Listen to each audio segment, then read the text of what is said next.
ఏమనుకుంటున్నావు? దైవజనుడు అంటే 100 రూపాయలు ఇస్తే పరిగెత్తుకొస్తాడా? సేవ కొరకే కుటుంబాలను వదులుకున్న వాళ్ళు లేరా? సేవ కొరకే ఆస్తిలో తమకు వచ్చే వాటాను కాదనుకున్న వాళ్ళు లేరా? సేవ కొరకే చేస్తున్న చిన్నదో పెద్దదో ఉద్యోగాన్ని వదిలిన వారు లేరా?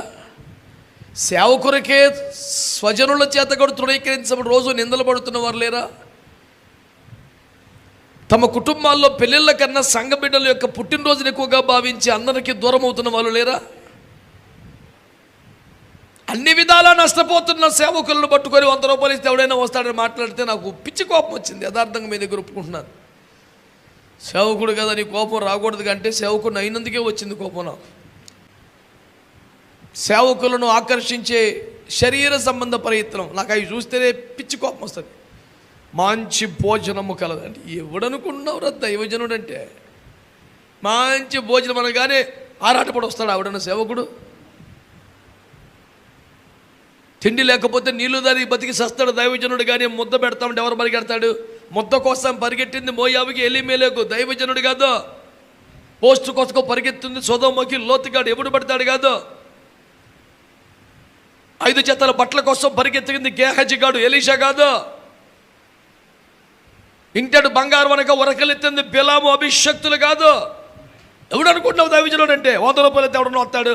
ఈ పనికి మేల మాటలను అంగీకరించను. తిండికి లేకపోతే సత్తం అవతల పడి అంతే. నువ్వు 100 రూపాయలు ఎత్తండి, ఎవడు పరిగెత్తుకెళ్తాడు?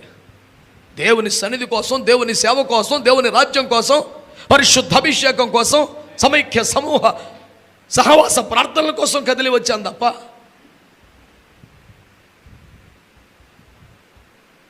ఇలాంటి పనికి మాలిన మాటలు నేను ఎంకరేజ్ చేయలేదు ఎప్పుడు కూడా. దైవజనుడు చిన్నవాడైనా, కొత్తగా సేవకుచుడైనా వాడు గౌరవించబడాలి, వాడు గణపరచబడాలి. సేవకుడు అంటే సేవకుడు అంతే. వయసును బట్టి, చదువును బట్టి, ఇంకో దాన్ని బట్టి గుర్తింపు వ్యవహారం ఉంటే అది ఫక్తు రాజకీయం అవుతుంది, మళ్ళీ సేవ అవుతాం. అతను అభిషేకించబడ్డ సేవకుడా కాదా? అయితే కథం, నువ్వు అతన్ని గౌరవించాల్సిందే. ఎక్కువ తక్కువ మాట్లాడి ముచ్చటేం లేదు. ఇతడు మనవాడా కాదా? మనవాడంటే అసలు నువ్వెవడివిరా? ఏందిరా కేటగిరీ పేరేంటి? వాడు ఎంత తోడైనా నేనైతే ఖాతరు చేయనటువంటి పనికి మళ్ళీ మాట్లాడతాను. పౌలు గారు ఏమన్నారు? కాగా మనము చనిపోయిన బ్రతికిన ప్రభువారమై ఉన్నా. మరి మనవాడంటే ప్రభువాడే మనవాడు. మరి ఇంకేం మనసులో పెట్టుకొని మనవాడు అంటున్నావురా? ఎవడు పిచ్చోళ్ళు లేడు, అమాయకులు లేడు, పనికి మళ్ళీ భాష మాట్లాడదు ఎవడు కూడా. నన్ను ఒకటి అడిగాడు, సార్ మీ వర్ణం ఏమిటి అన్నాడు. అమ్మద్దూరు మరి కూడా ఇట్లా వచ్చిన వారు నువ్వు అని. నేనన్నా నలుపు అన్న. అది కాదంటే మరి ఇంకేంది? నీకేం వర్ణం కావాలి? నీవు ఇంకా సంకలో పెట్టుకో.